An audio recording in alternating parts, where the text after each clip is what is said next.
Hello fellow Star Wars fans and action figure collectors, Finley002 here, giving you a look at my slightly customized Tusken Raider. Now this Tusken Raider came with the most recent 2012 Target exclusive villain set, which came with a must-have action figure, the Snaggletooth action figure, and a repack of the Evolutions mold Boba Fett, and this, I believe it's Vintage Saga Collection uh, repack of the Tusken Raider. Now, luckily for me, I obviously did not have the Snaggletooth, and I did not have the Tusken Raider. I did have a Boba Fett, so to me that was something that I would have to deal with owning two of. But I didn't have any Tusken Raiders, and I was kind of holding off on getting the Tusken Raiders because as much as I liked the Vintage Saga Collection Tusken Raiders, which came, with a gaffy stick and an outer robe, and I just thought he looked great.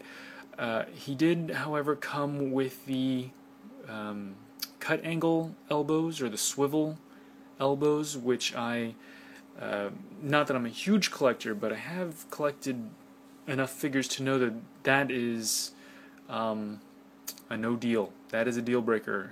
Any swivel elbows is a no-go for me. I will not purchase. I think I have two, and I realize just how horrible they are. So from then on, I do not purchase action figures with swivel elbows. However, due to the recent announcement by Hasbro that they are pretty much stopping the vintage collection line. Well, they said it's going on hiatus, but I think to everyone in the collecting community, that's basically saying, yeah, we're stopping that line. Obviously, they're not going to stop making Star Wars action figures. They'll come up with a new line.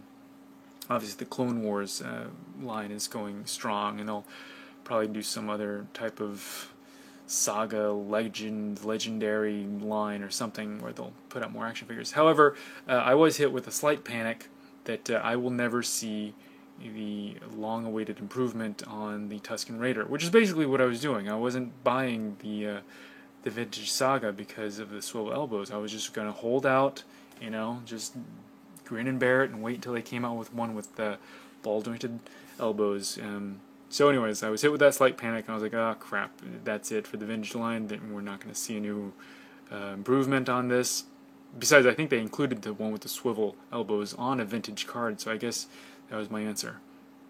And who knows, they'll obviously come out with a new and improved Tusken Raider, right? So, but anyways, I bought the villain set.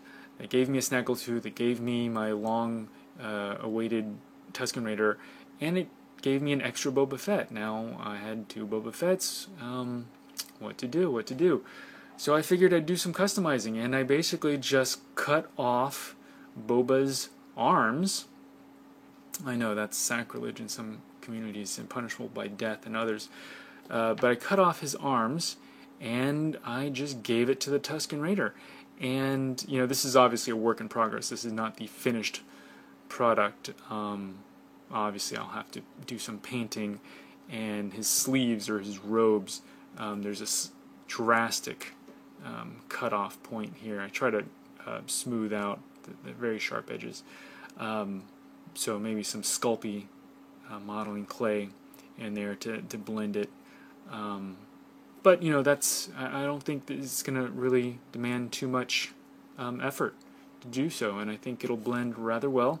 And use some water-based paint, and I think I've got my perfect Tusken Raider. Fairly simple to do. You just cut the arms, the Tusken Raider arms, at right angles. Same with the Boba Fett. Using a straight razor, just a very simple straight razor. Now with Boba Fett, this joint is very strong because Boba Fett had a peg going from his ball-jointed elbow into his gauntlets. So basically, if you just boil or cut away the gauntlets and you peel off the gauntlets, whenever you'll find a peg coming from his elbow, from his forearm downward. So basically, once I cut where I need to cut with the Tusken Raider, it was just a matter of drilling a hole, a receptacle hole, in his forearm to accept the new peg, and you just coat that. You coat the base and the peg with super glue, and you put on the Tusken Raider's arm, and that's a very, very strong joint. That is not, I don't believe that'll ever come off. However, his shoulder is a different story. That is just basically two straight cuts joined together with super glue. There is no adjoining peg, mainly because there really just wasn't any room. When I made that cut, there's a peg going from his elbow up into his shoulder, so when I made that cut, there was still a hole where this peg was pretty much sticking out. So there was very little room to, because my original idea was to make two straight cuts, drill two holes, and have a reinforcing peg in between, so that it would just give basically more surface area for that glue to adhere to.